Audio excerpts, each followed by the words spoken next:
my channel, or welcome back to my channel. My name is Andy, sometimes Mouse, and I talk about books and book-related things, and today I am giving you my January wrap-up. I just almost said March, and it's not March. What a day. It's been a day already. Alright, let's go ahead and talk about the stats here, and then I will tell you about my favorite book and my least favorite book from this month, with the caveat that I had a really hard time picking a least favorite book, but we'll get into that in a little bit. Let's talk about the stats first. I read a total of 28 books this month, which is a pretty good start to the year. I usually read an obscene amount of books in January and then just like taper off throughout the rest of the year though, so not unexpected. I read a total of 4,417 pages, and I listened to a total of 199 hours and 39 minutes worth of audiobooks, which as days is 8 days, 7 hours, and 39 minutes. My average pages per day were 166.8. My average hours listened per day were 6 hours, 54 minutes, and 5 seconds. And my average rating this month was a 3.4. I read a lot of 3-star reads, so this makes sense, but then I also read quite a few 5-star reads, deeply unusual for me. I had 3 5-star reads this month, which I will talk about later. 4 5-star reads this month, only 3 of them made it to top books, because one is a classic, and I just feel like it's not fair to put it on there. But 4 5-star reads, which is probably the most 5-star reads I will have in a month for the rest of the year, unless something deeply surprises me repeatedly. We'll see.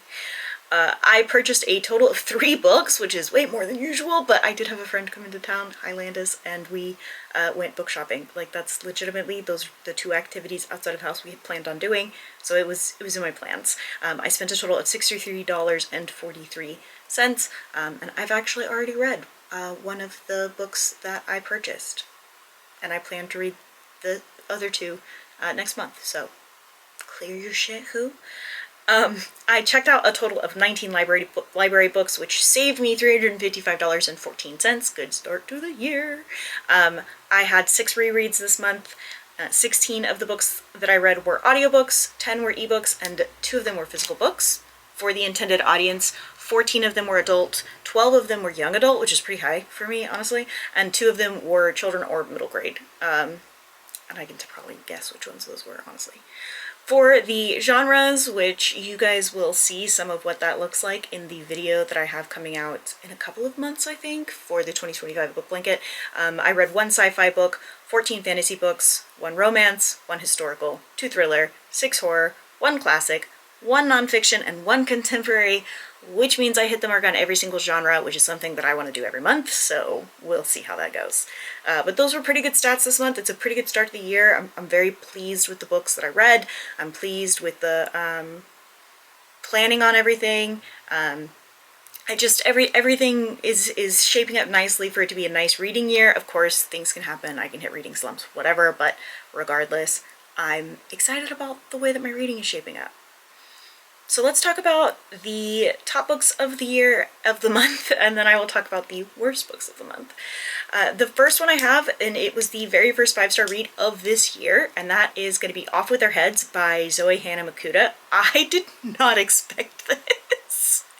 So if you watched my TBR or you heard me talk about this book at all, I kind of said, hey, this is my last chance for this author, because I read, what was it called? Gear Breakers, and I liked Gear Breakers, but it was just, and then the sequel was terrible, honestly, it was terrible. So I had very low expectations for Off With Their Heads, and I shouldn't have, because the author's prose fits so well in an Alice in Wonderland-esque retelling that this was fantastic. And it was such a beautiful and well done, a very clever repackaging of the Alice in Wonderland story that I had so much fun reading this. The concept was interesting.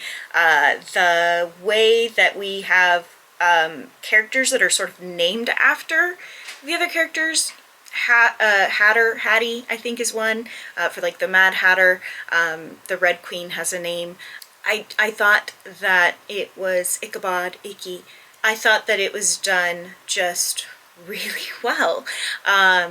The gore was the perfect amount of gore, and the feral girl behavior was perfect. It is everything I ever want in a book like this.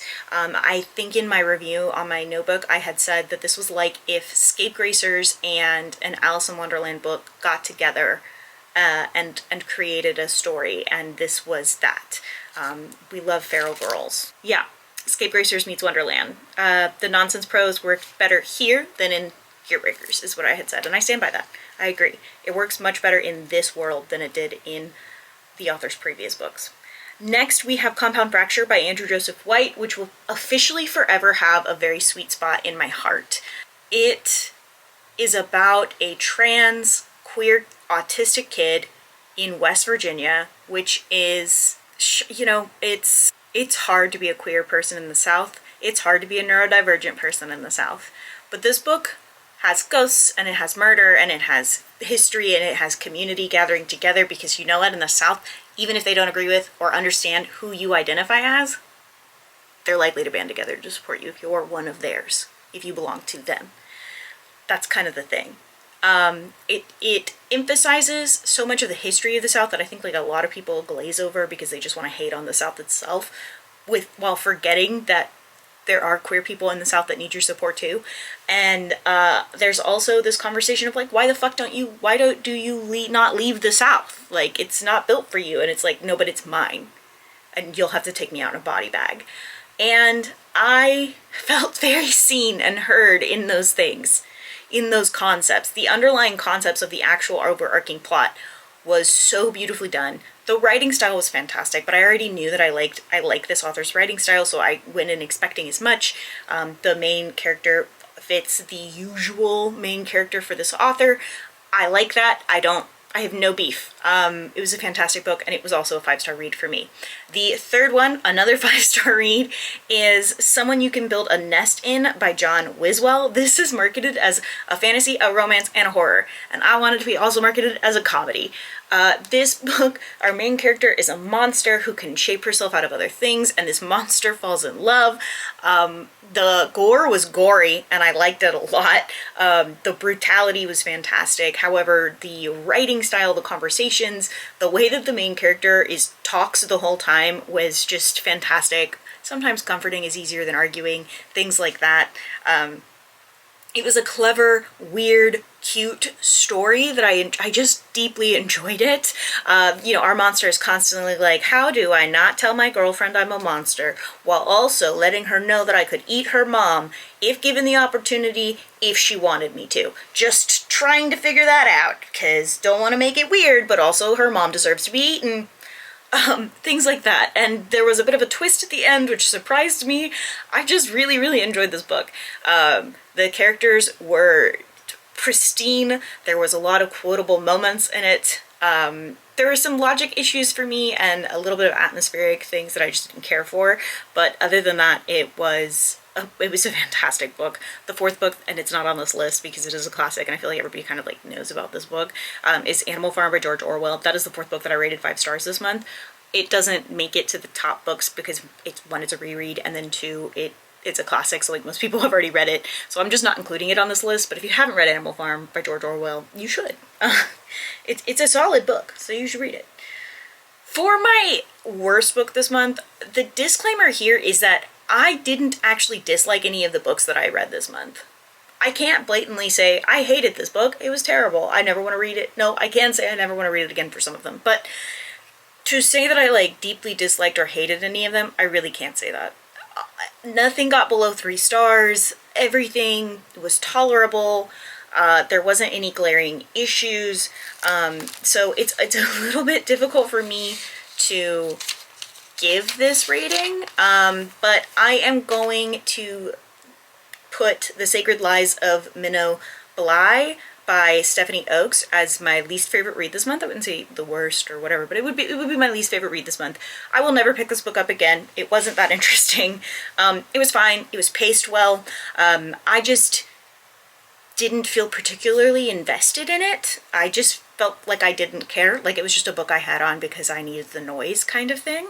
It also super screams the books from like the 2010s of like you're reading someone's trauma porn essentially, where like they would have like drug addict diaries or like Go Ask Alice, those kinds of books. It felt, the writing style didn't feel like that, but the plot felt like that. Like it screamed written in the 2010s for people who were going through their own hard times and just were checking books out at the library at random. What's the most traumatizing, fucked up book I can find?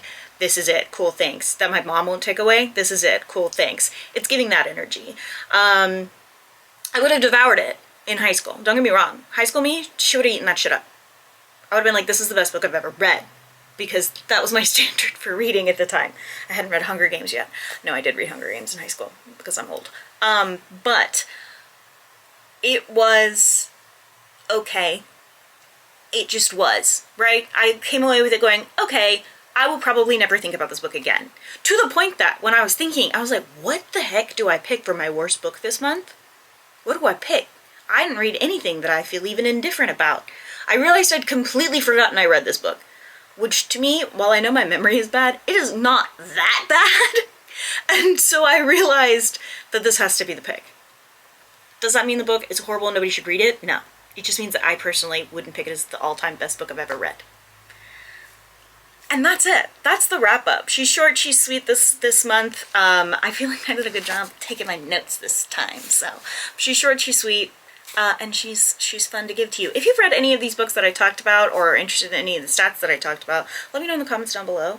I like to talk about the books. I like to talk about the stats. If there's any way that I can talk about my stats in a way that's more consumable for you, let me know. Or a stat that you think would be kind of interesting.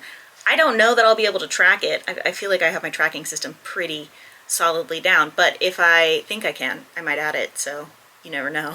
But if you enjoyed this video, don't forget to like and subscribe and share. If you did not enjoy this video, I'm sorry.